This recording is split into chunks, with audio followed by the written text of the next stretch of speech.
उत्कर्ष तिलक अरु दाम को भक्त इष्ट अति व्यास के। ठाकुर युगल किशोर को इष्ट माना और संतों को भक्तों को इष्ट नहीं माना, अति इष्ट माना। इष्ट का इष्ट होने से अति इष्ट माना।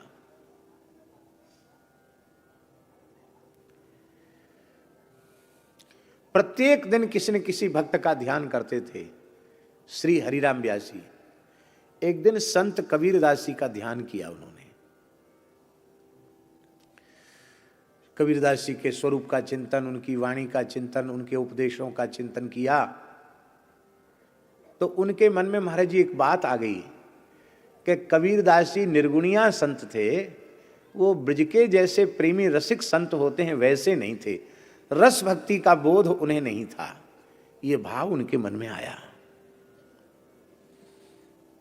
बड़ी श्रद्धा से कबीर जी का ध्यान किया, उनकी वाणी का चिंतन किया, उनको प्रणाम भी किया। पर ये बात मन में आ गई। अब इसके बाद जब ठाकुर युगल किशोर जी की मानसी सेवा करने बैठे तो अत्यंत प्रयत्न करने पर भी, रोने गाने पर भी ठाकुर जी का स्वरूप ध्यान में ही नहीं आ रहा था। तो उनको लगा कि कोई बहुत बड़ा अपराध बना है। बैठते ही ध्यान में चले जाते थे, मानसी में चले जाते थे। आज क्या हुआ?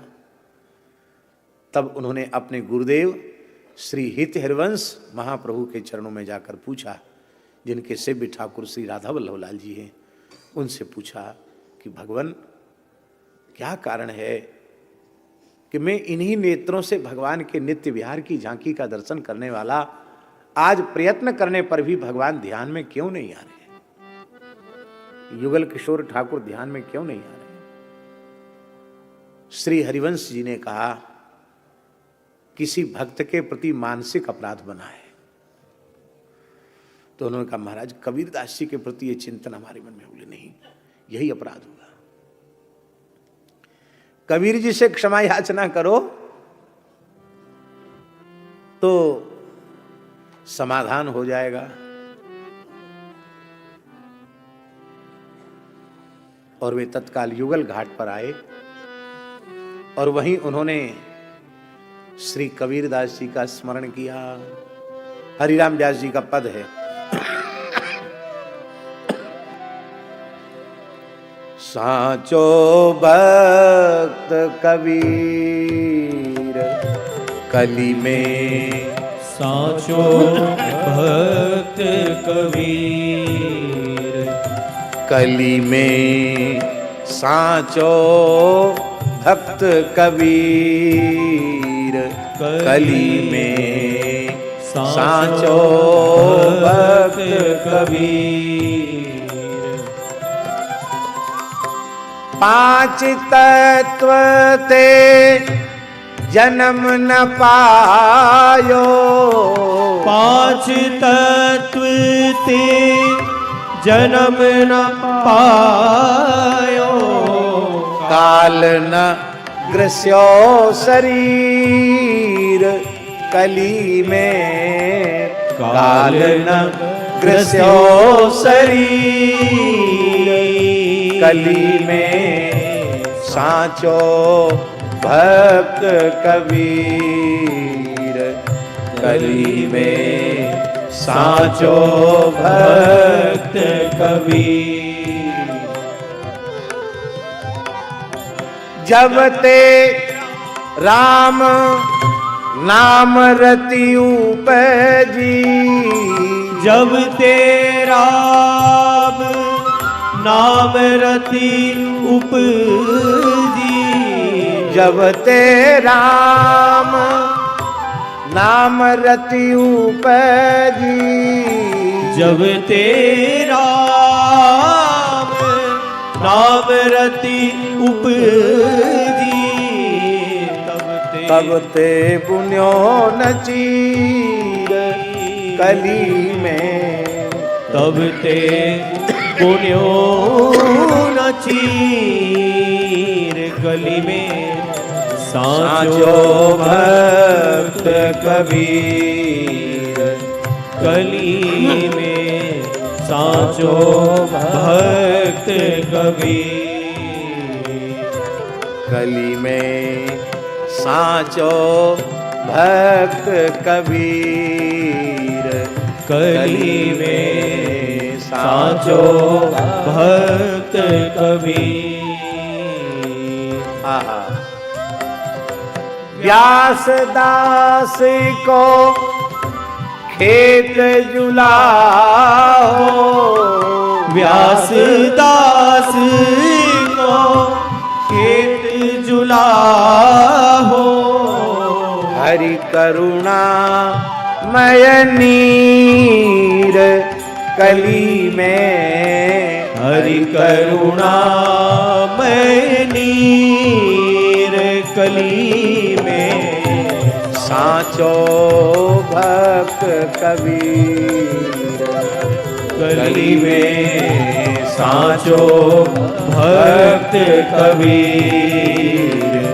कली में साचो भक्त कबीर। कबीरदास जी को भगवत लीला में प्रविष्ट हुए 200 वर्ष हो गया था, और कबीरदास जी यमुना जी के जल से प्रकट हो गए, और प्रकट हुए, साक्षात प्रकट हो गए। व्यास जी ने, हरिराम व्यास जी ने चरणों में साष्टांग प्रणाम किया। कबीर जी ने हृदय से लगाकर कहा, व्यास जी, कोई भी रस, कोई भी भक्ति का भाव ऐसा नहीं है जो भगवान अपने प्रेमी भक्त में अवतरित न करें। जब भगवान परिपूर्ण हैं तो उनको अनन्य भाव से भजने वाला अपूर्ण कैसे हो सकता है। इसलिए जिस काल में समाज के लिए जिस प्रकार के उपदेश की आवश्यकता होती है, उस प्रकार का उपदेश भगवान अपने भक्त के माध्यम से जगत के जीवों को प्रदान कराते हैं। इसका तात्पर्य नहीं है कि वह अमुक भाव, अमुक रस से वह भक्त वंचित है।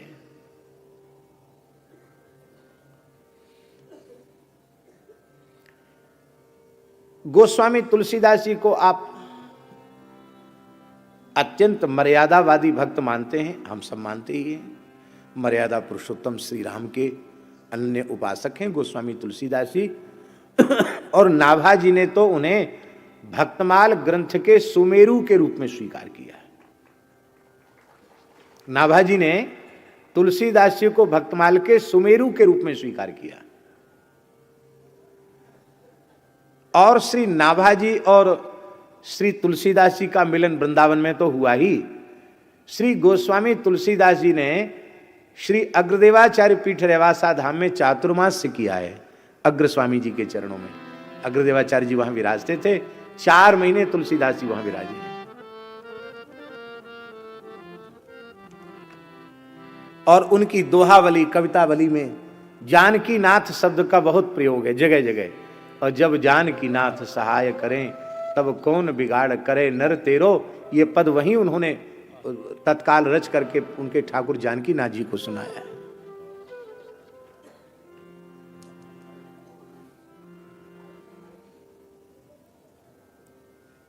तो भक्तमाल ग्रंथ के सुमेरु के रूप में उनको स्वीकार किया। अब हम निवेदन यह करना चाहते महाराज जी कि प्रधान रूप से दास्य रस की जो भक्ति है उसमें सभी जीवों का अधिकार है। इस दृष्टि से गोस्वामी जी ने दास्य रस की भक्ति का ही विशेष प्रकाश किया। लेकिन उनके वाणी साहित्य में, गोस्वामी तुलसीदास जी के वाणी साहित्य में प्रचुरता से मधुर रस भी है। और महाराज जी हम आपको क्या कहें,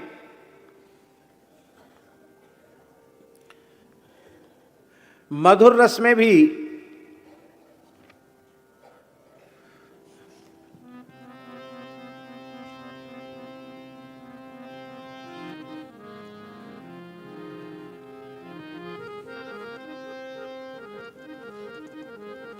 आहा क्या कहना।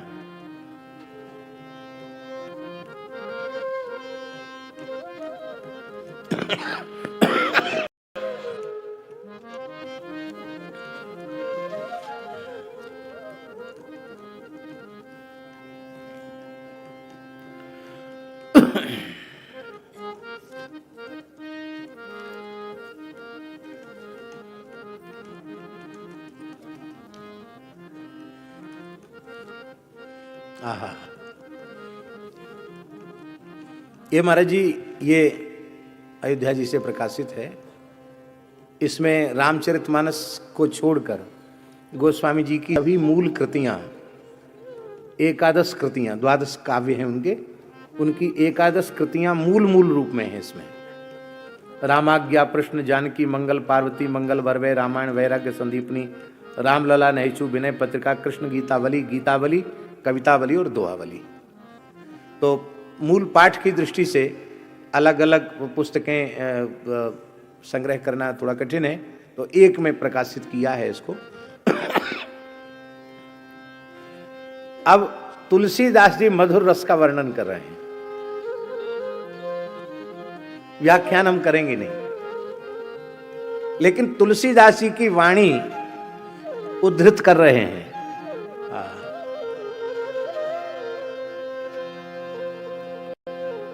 चित्रकूट अति विचित्र, चित्रकूट अति विचित्र, सुंदर वन मही पवित्र, सुंदर वन मही पवित्र, चित्रकूट अति विचित्र, चित्रकूट अति विचित्र, सुंदर वन मही पवित्र, सुंदर वन मही पवित्र, चित्रकूट अति विचित्र, चित्रकूट अति विचित्र,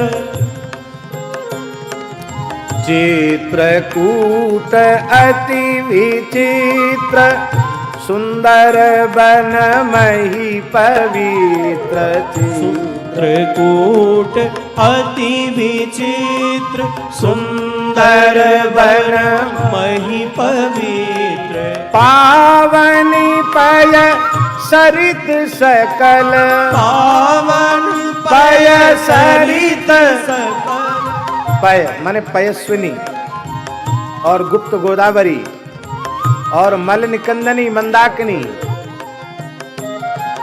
पावनी पय सरित सकल, पावन पय सरित सकल, मल निकंदनी, मल निकंदनी, सानुज जहाँ बसत राम। बसत एक एक शब्द सुने ध्यान से। हाँ, सानुज जहाँ बसत राम, सानुज जहाँ बसत राम, लोक लोचना भी राम, लोक लोचना भी राम, बाम अंग बामावर, बाम अंग बाम, कितने अद्भुत हैं। बाम अंग बामावर, बाम अंग बामावर, विश्ववंदिनी, चित्रकूट अति विचित्र, चित्रकूट अति विचित्र, सुंदर वन मही पवित्र, सुंदर वन मही पवित्र, पावनी पय सरित सकल, पावनी पय सरित सकल, मल निकंदनी, मल निकंदनी, चित्रकूट अति विचित्र, चित्रकूट, चित्रकूट, चित्रकूट।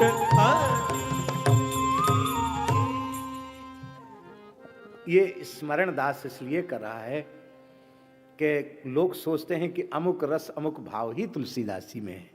महाराज जी वात्सल्य भाव का वर्णन करते हैं तो लगता है कि इनसे बड़ा वात्सल्य रस का उपासक कोई नहीं। सख्य का वर्णन करते हैं तो अपूर्व, मधुर रस का वर्णन करते हैं तो अपूर्व। हाँ, प्राधान्येन दास्य भाव का निरूपण उन्होंने किया है। इसलिए कोई भी भगवान का भक्त किसी भी रस और भाव से वंचित नहीं रहता।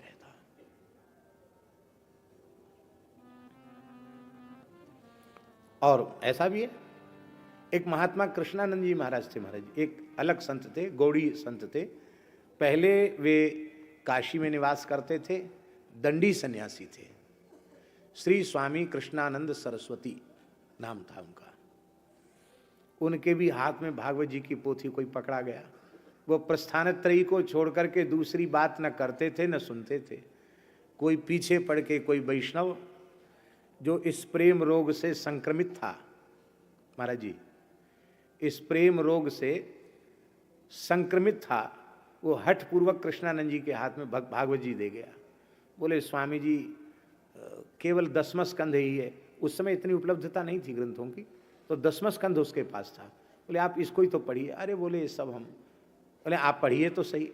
और पढ़ते पढ़ते ऐसी उनकी वृत्ति हो गई कि वो तो एकदम भाव में मग्न हो गए। और महाराज जी ऐसा प्रेम जगा उनके भीतर कि वे काशी छोड़ करके ब्रज में आ गए। और श्री यमुना जी को आप आज सुनकर आश्चर्य करेंगे, स्वामी कृष्णानंद जी ने यमुना जी में घुटने जल खड़े होकर के 108 मूल पारायण भागवत जी के सुनाए, केवल कृष्ण प्रेम की प्राप्ति के लिए।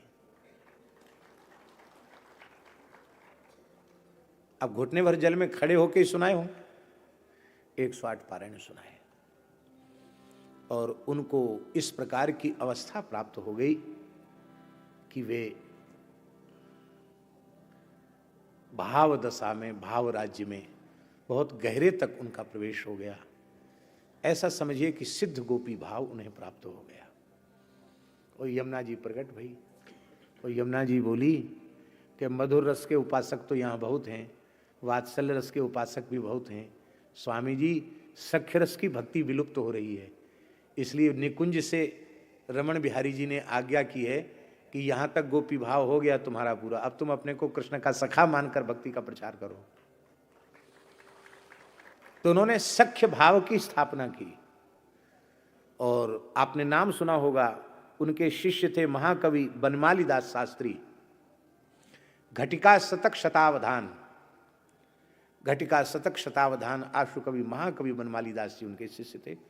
सख्य रस के ऊपर उन्होंने बहुत ग्रंथ लिखे और शास्त्रार्थी पंडित थे महाकवि बनमाली दास जी महाराज भी, और उनके गुरु जी तो थे। लेकिन ब्रज में आकर के वे तो फिर गांव गांव में कीर्तन करना और बस भजन करना, ये उनका नियम था। अभी उनकी परंपरा में बड़े भैया, छोटे भैया, 4 संप्रदाय आश्रम, उन्हीं की परंपरा का आश्रम। वृंदावन में जो 4 संप्रदाय आश्रम है वो उन्हीं स्वामी कृष्णानंद जी की परंपरा का स्थान है। गौड़ी परंपरा में वो दीक्षित हो गए थे। तो नारायण कहने का भाव हमारा ये है कि अब देखिए, वहां तक गोपी भाव में पहुंचने के बाद ठाकुर जी ने कहा तुम सखा भाव का प्रचार करो, क्योंकि सख्य रस की भक्ति लुप्त हो रही है। और छोटे भैया बड़े भैया को तो आपने सुना होगा, 2 बहनें थीं, एक परिवार, बहनें क्या एक पूरा परिवार का परिवार कृष्णानंद जी महाराज से जुड़ा। तो उनको इतना वैराग्य हुआ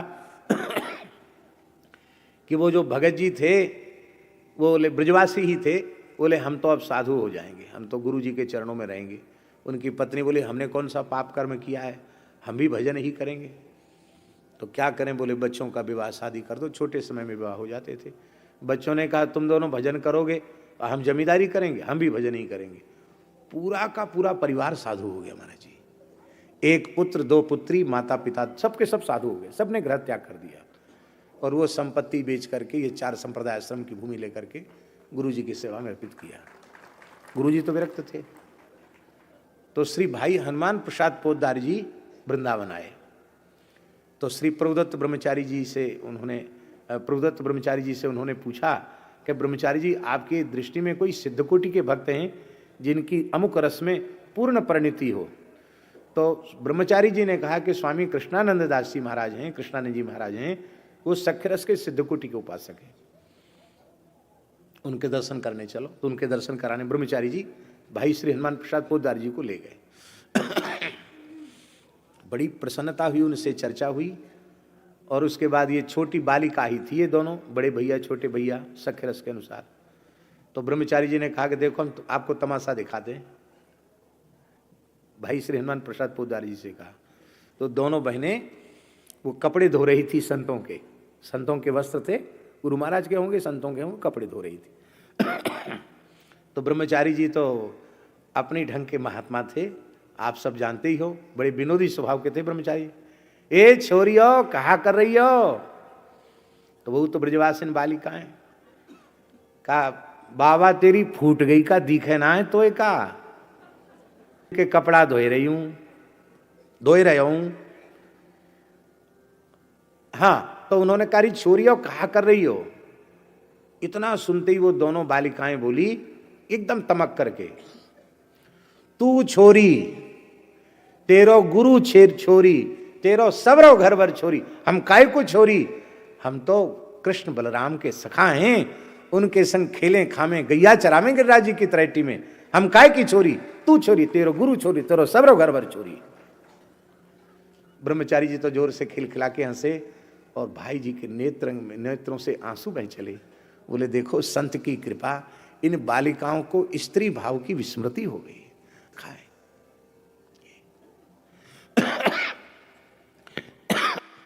जब जिस रस की भाव की आवश्यकता,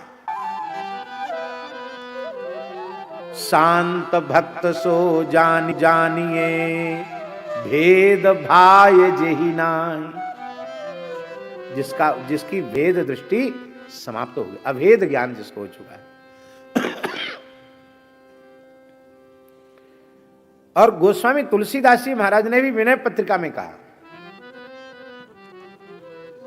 बंदो रघुपति करुणा निधान, बंदो रघुपति करुणा निधान, बंदो रघुपति करुणा निधान, बंदो रघुपति करुणा निधान, जाते छूटे भय भेद ज्ञान, जाते छूटे भव भेद ज्ञान, जाते छूटे भव भेद ज्ञान, जाते छूटे भव भेद ज्ञान। हाँ, ये दो दोहे महाराज जी ने लिखे हैं।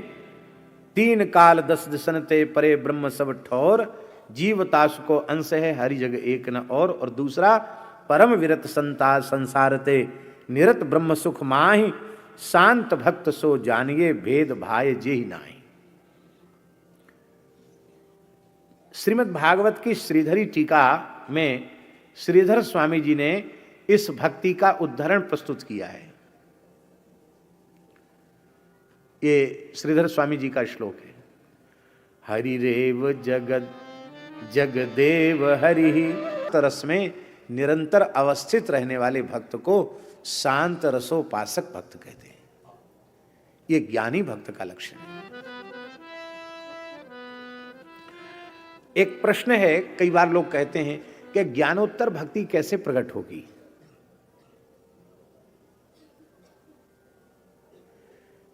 ज्ञानोत्तर भक्ति मान्य है क्या? सच्ची बात तो महाराज जी ये है, ज्ञानोत्तर ही भक्ति प्रकट होती है।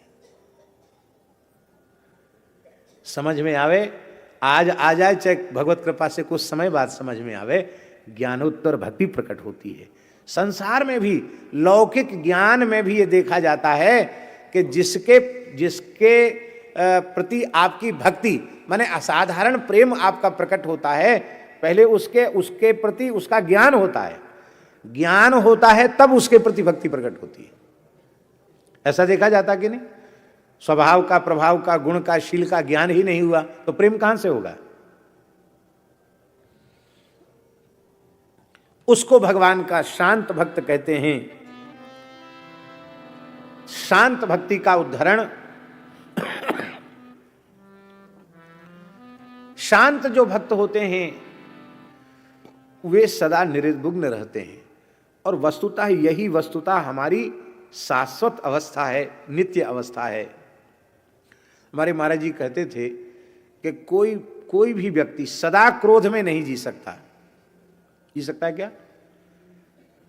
24 घंटे भी क्रोध में रह सकता है क्या? अरे मर जाएगा। 10-5 घंटे भी क्रोध में रहेगा तो माथा फट जाएगा, मर जाएगा, कोई ना कोई घटना घट जाएगी। सदा क्रोध में नहीं जी सकते हो, सदा लोभ में नहीं जी सकते हो, सदा काम में नहीं जी सकते हो, सदा मोह में भी नहीं जी सकते हो, लेकिन अक्रोध अवस्था में सदा सर्वदा रह सकते हो। इसका मतलब है जिस अवस्था में तुम सदा सर्वदा रह सकते हो वही तुम्हारा वास्तविक स्वरूप है। और जो अवस्था आने जाने वाली है वो तुम्हारा स्वरूप नहीं है। जो आगमा पाई है वो स्वरूप नहीं है, जो शाश्वत है वही तुम्हारा स्वरूप है। इसलिए जाके हियते शांति न जापे जावे, शांत भक्त सो सब सुख पावे। दोहावली में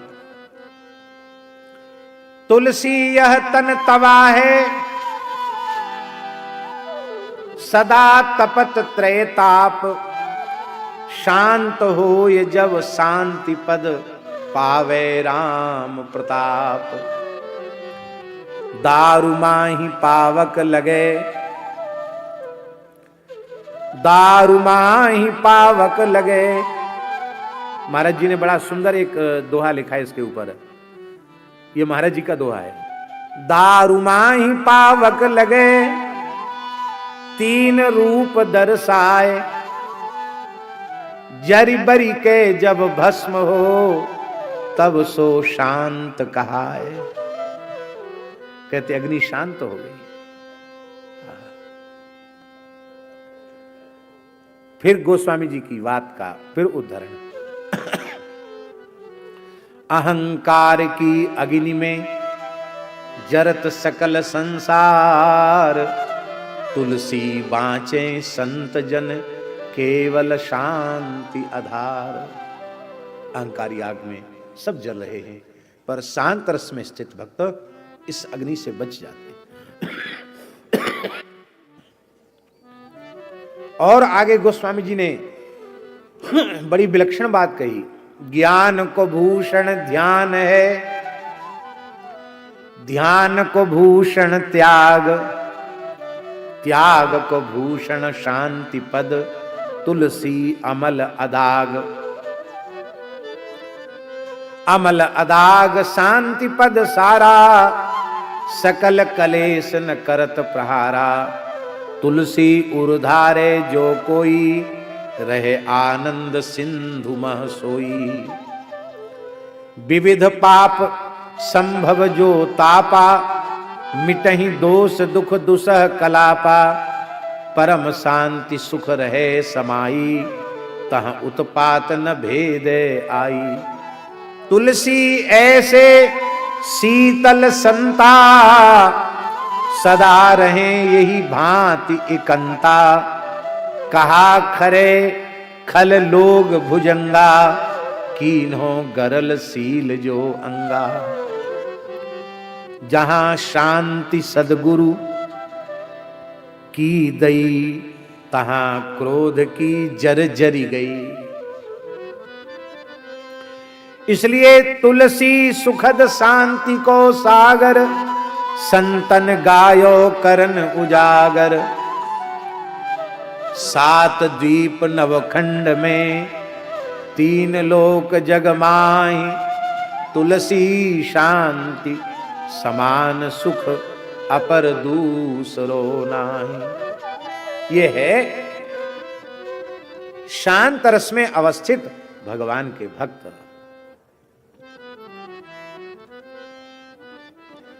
महाराज जी, पहले वस्त्र मूल में तो श्वेत ही होता है। अब फिर इसको जिस रंग में रंगना चाहो उस रंग में उसको रंग दो। ऐसे ही भक्ति के रसों का मूल शांत रस है।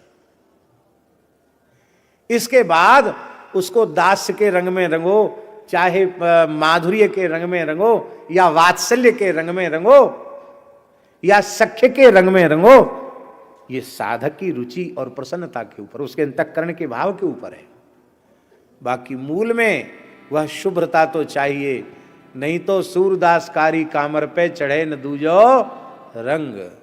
कारी कामर तो नहीं, कारी कामर तो हटानी पड़ेगी। ये शुभ्रता ही शांत रस है।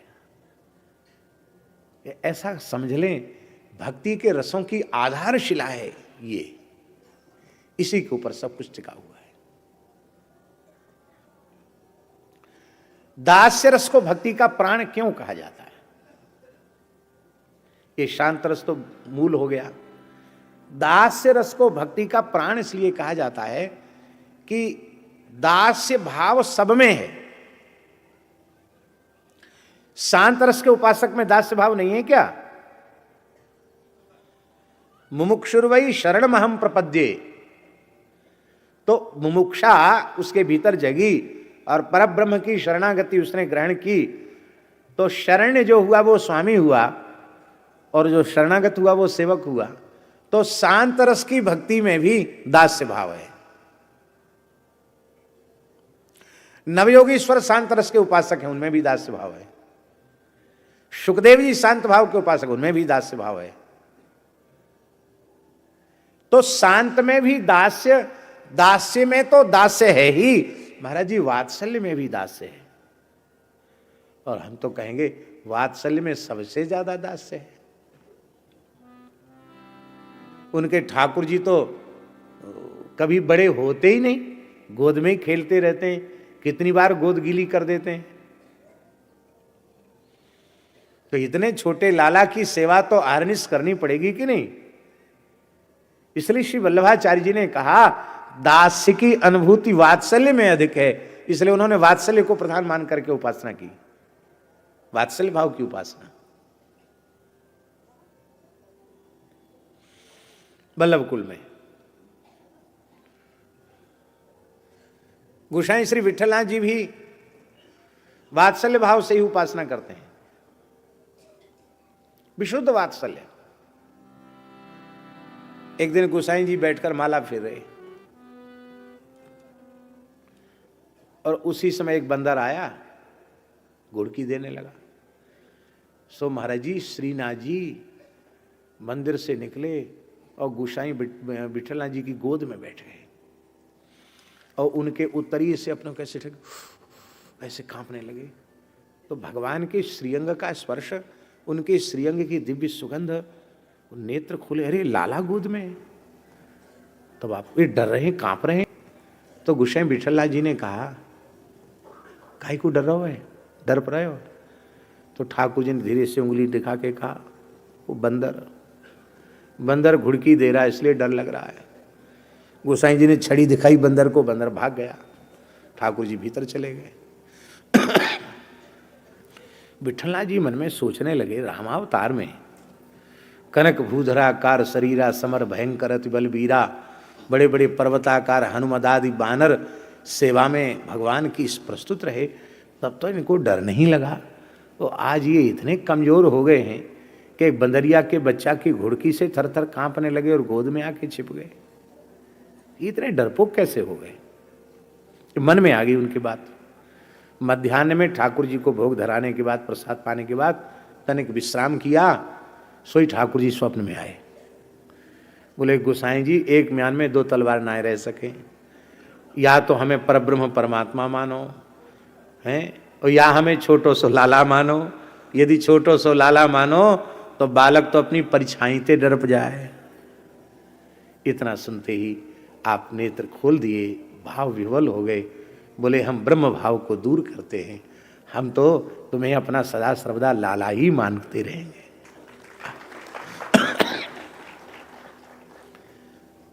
इसलिए आशीष बहुत है उनके यहां, लाला है ना, हर सेवा में आशीष है। रानी तेरो चिर जीवहु